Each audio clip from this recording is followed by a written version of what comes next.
Hello class 8.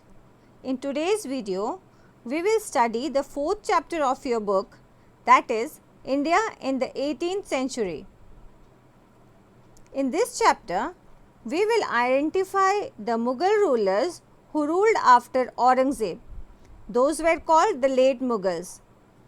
We will discuss factors responsible for the decline of the Mughal empire. We will examine the rise of the regional kingdoms and recognize the rising power of the Marathas under the Peshwas.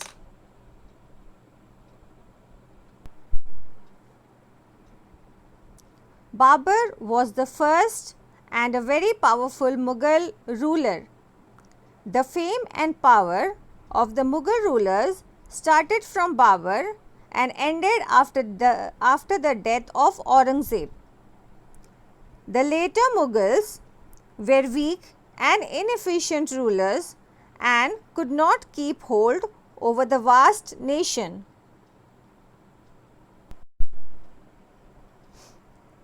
The last of the powerful Mughal emperor, Aurangzeb, was survived by 4 sons, which led to the war of succession among them. Bahadur Shah first emerged victorious and ruled for a short period of time. He was a learned, dignified ruler who tried to reverse the narrow-minded policies of his father Aurangzeb. Now let us understand what were the narrow-minded policies of Aurangzeb. Aurangzeb was intolerant towards Hindus. He introduced tax on Hindus. He attacked the Hindus and forcibly converted Hindus to Islam. He destroyed many Hindu temples and also built mosques at the place of the destroyed temples. After him, Jahandar Shah and then Farrukh Sayyar became the ruler.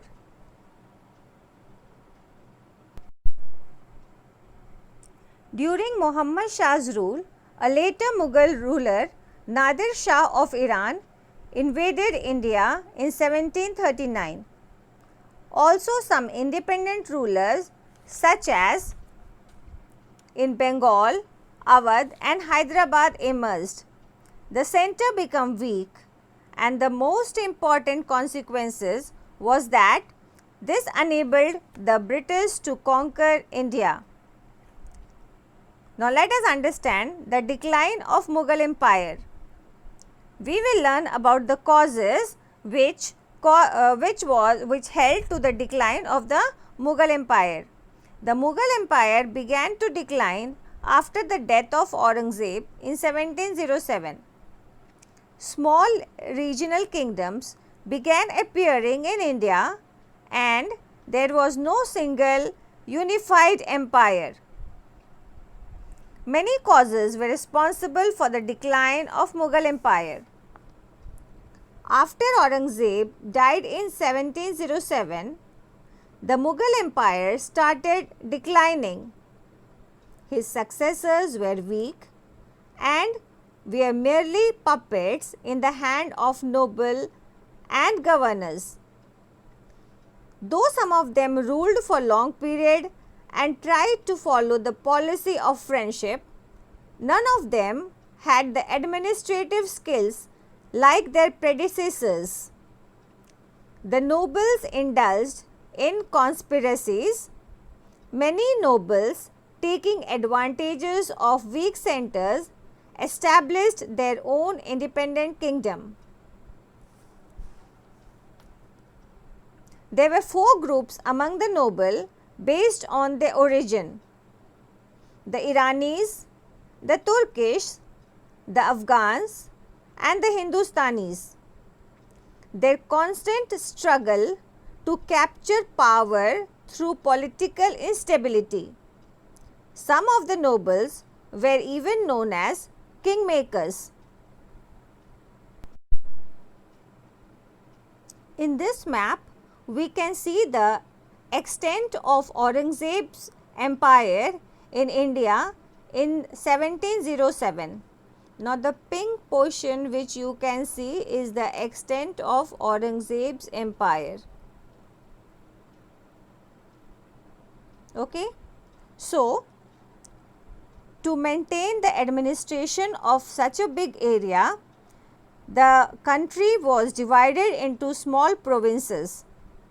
The Mughal introduced the Jagirdari and Mansabdari system for smooth running of their administration, but both proved to be the cause of decline of their empire later on in the period of late Mughals. Now, let us understand what is Mansabdari and Jagirdari system. The Mughal introduced a new type of system known as Mansabdari system. The highest rank or Mansabdars were reserved for the royal family members. These officers were paid in the form of Jagirs. Salaries was paid to the Mansabdars according to their rank in the form of Jagirs. The Mansabdari system later on did not work well because the center authority became weak and could no longer enforce discipline. The Mansabdar were supposed to maintain troops to help the emperor when the need arose. To maintain this household and troop, he was granted a Jagir. But this system crashed as there was shortage of good Jagirs. As a result, Mansabdars were unable to maintain the required troops. This weakened the military strength in the empire during the later Mughals.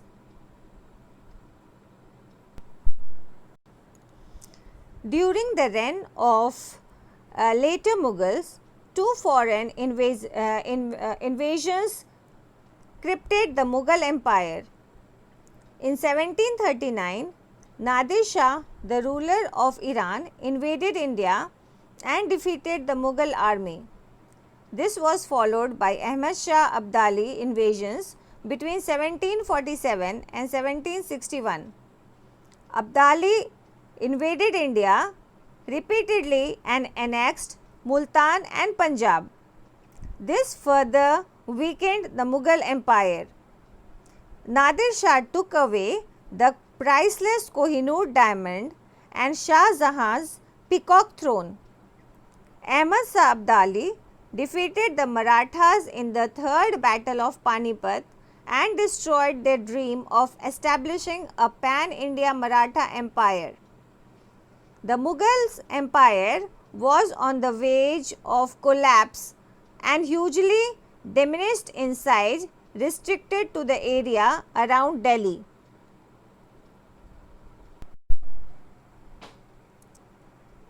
Aurangzeb's policy contributed to the decline of the Mughal empire as well. His Deccan campaigns involved a lot of expenditure. He fought many wars with the Sikhs and the Marathas and spent considerable time and energy in crushing revolts. The administration of the empire was neglected. The conquest of Bijapur and Golconda made the empire too big to be administered efficiently. Moreover, Aurangzeb's long stay in the Deccan, that was almost 25 years, neglected the administration of his empire in the north. His absence also helped in the rise of Maratha power. The Deccan War depleted his treasury also. Aurangzeb's successors were incompetent and weak, and they could not suppress the revolt or control the nobles. They became too ambitious and independent. Eventually, the governors of Deccan, Awadh and Bengal declared themselves an independent ruler. Bengal became independent in the 18th century. This province also included the territories of Bihar and Orissa. It became independent under Murshid Quli Khan, who was appointed as Diwan of Bengal by Aurangzeb. In 1717, he was made Subedar of Bengal by Farrukh Sayyar. He remained governor of Bengal from 1717 to 1727. Murshid Quli Khan established an efficient administration and effectively organized the revenue system. He also introduced the new system of land revenue connection on the basis of contracts. This is known as the Ijara system.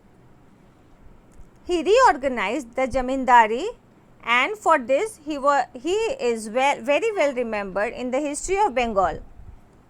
Murshid Quli Khan shifted his capital from Decca to Murshidabad. He was succeeded by Surajuddin and Alivardi Khan. The province of Bengal was very well administered by Alivardi Khan. The English defeated Siraj's army in the Battle of Plassey in 1757. From then onwards, the English East India Company functioned as kingmakers in Bengal politics. Chin Kilij Khan, who was the governor of Hyderabad, founded the state of Hyderabad in 1724. In 1722, he defeated the Sayyid brothers and was given the title Nizam ul Mulk by Mughal Emperor Muhammad Shah. Although he never declared his independence, yet he acted as an independent ruler.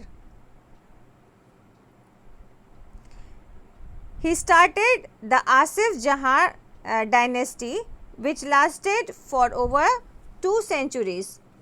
He tried to keep the Marathas out of his kingdom and followed a policy of tolerance toward the Hindus. After his death in 1748, the state fell into the hands of his weak successors. They were known as Nizams, the title of hereditary rulers of Hyderabad. Because of their weakness, the European companies started interfering in the internal affairs of Deccan. Shadat Khan was appointed the governor of Awadh in 1722 by the Mughal Emperor Muhammad Shah.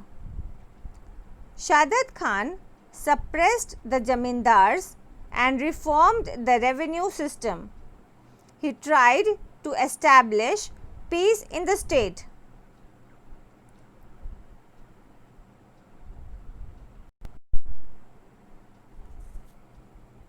After the death of Shadat Khan in 1739, he was succeeded by his son-in-law Safdarjung. Safdarjung founded an independent dynasty in Awadh, and his son Suraj-ud-Daulah gave peace and prosperity to Awadh.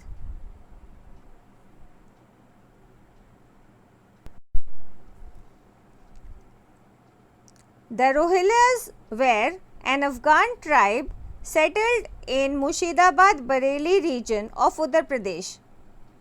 Taking advantages of the confusion caused by Nadir Shah's invasion, their leader Ali Muhammad Khan established his control over Rohilkhand. They fought constant battle with Delhi, Awadh, the Jats and the Marathas.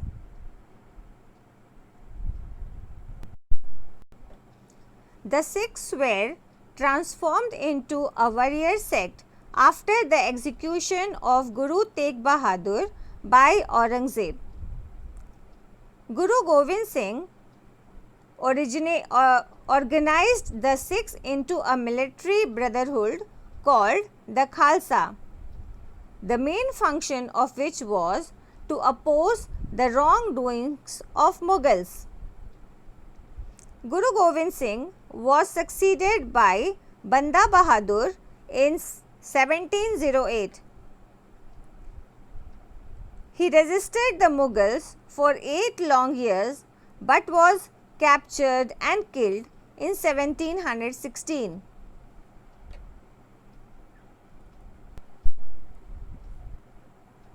Maharaja Ranjit Singh united the 12 misls or groups led by 6 chiefs. He brought the whole area west of river Satluj under his control and established the Sikh kingdom in Punjab. He signed the Treaty of Amritsar with Lord Minto, which confirmed his conquest and sovereignty over the territory west of the Satluj. The treaty is also called the Treaty of Perpetual Friendship. It was only after his death in 1839 that the English gained control over Punjab.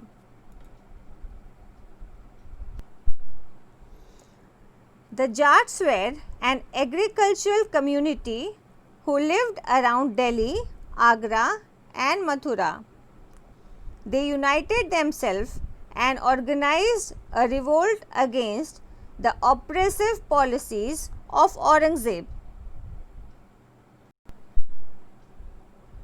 Under the leadership of Churaman and his nephew Badan Singh, they declared their independence.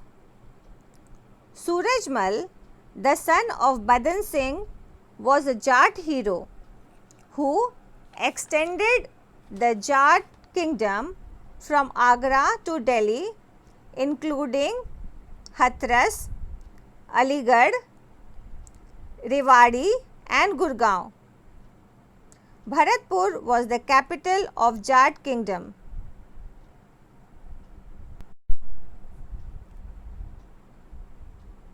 The majority of Rajput states were most of the time involved in civil wars among themselves. Raja Savai Jai Singh was a famous ruler of Amber. The city of Jaipur, that is the Pink City, was built by him in a planned manner in 1727. He was a statesman, scientist and social reformer. He built observatories at Delhi, Jaipur, Mathura, Ujjain and Varanasi. As a political power, the Rajputs were insignificant during the 18th century.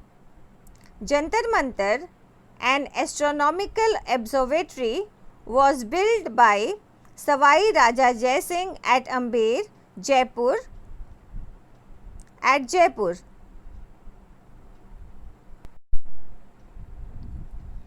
Hyder Ali, who became the ruler of Mysore in 1761, started his career as an ordinary soldier in the Mysore army. He won many battles against the Marathas and the Nizams of Hyderabad. Hyder Ali was succeeded by his son Tipu Sultan in 1782.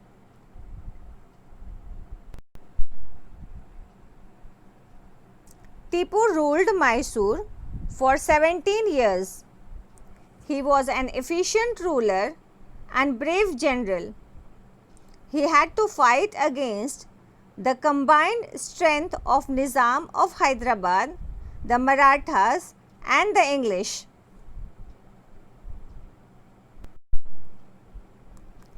Tipu died in 1799 while defeating his capital Srirangapatnam in the final Anglo-Mysore War. Tipu Sultan is known as the Tiger of Mysore. He was a wise ruler and was deeply influenced by the idea of French Revolution. He introduced modern weapons in his army and tried to build a modern navy. He organized his army along European lines. He also tried to introduce modern industries in India. The Marathas became powerful after the decline of the Mughal Empire. Shivaji has established a Maratha kingdom during the reign of Aurangzeb. When Shivaji died in 1680, his son Sambhaji became the ruler, but he was captured and tortured to death by the Mughals. His son Sahu was imprisoned by Aurangzeb. Sahu's stepbrother Raja Ram carried on the struggle till 1700.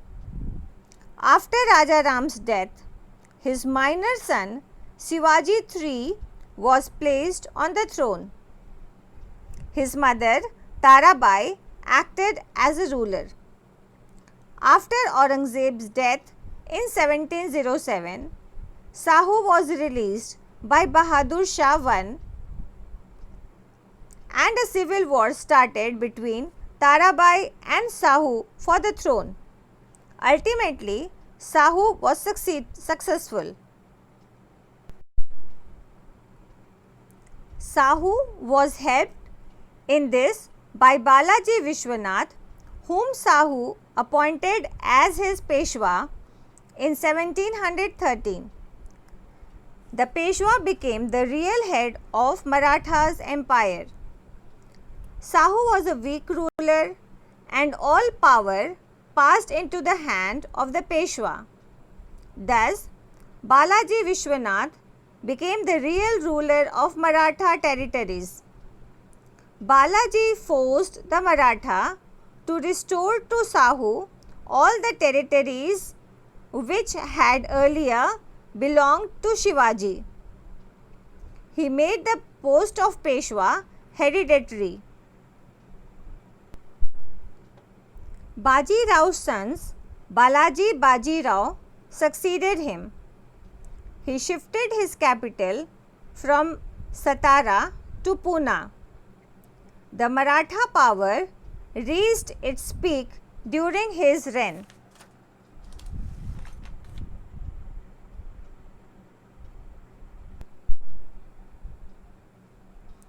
The conquest of Punjab and their influence in Delhi brought the Marathas in direct conflict with the Afghan general Ahmad Shah Abdali.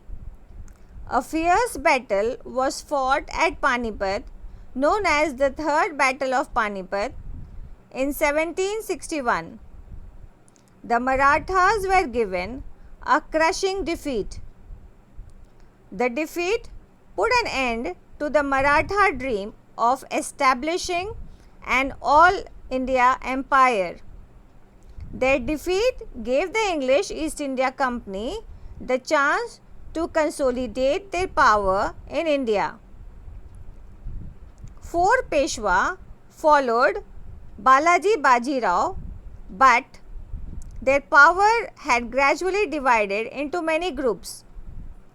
The 5 Maratha political groups which emerged were the Peshwa of Pune, the Gaikwad at Baroda, the Bhosles at Nagpur, the Holkars at Indore,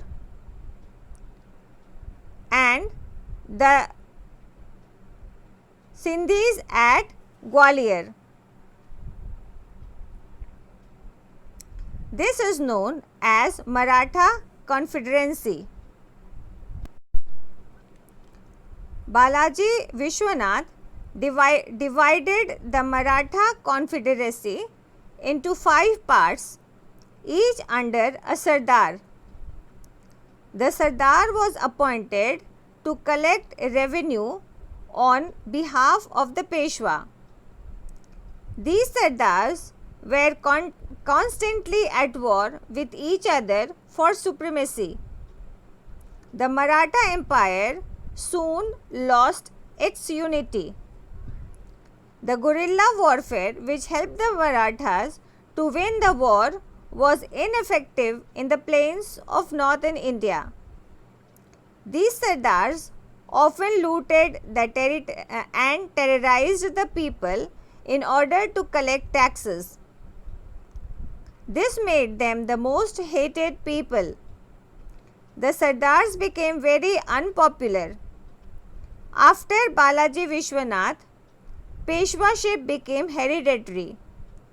This was detrimental to the interest of the Maratha Empire, as able Peshwa could not be appointed.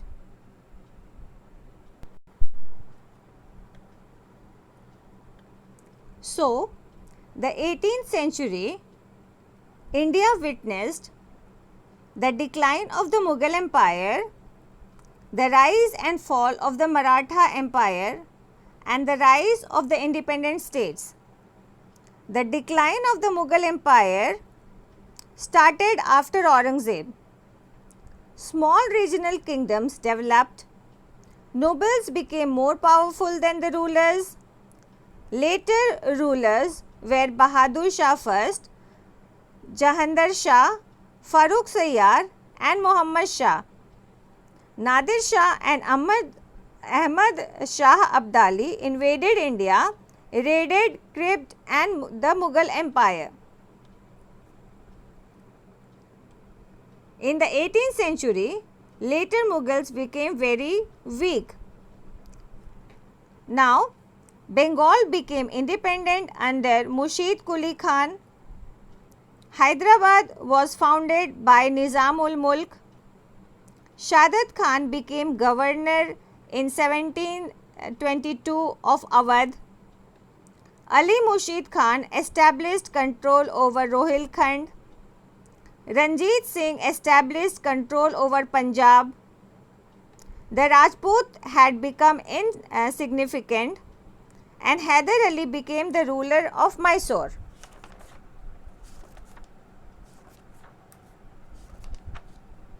The 18th century represents a phase of transition between medieval and modern period. In India, the 18th century is characterized by the decline of the Mughal Empire, rise of the few independent states and establishment of European rule in India.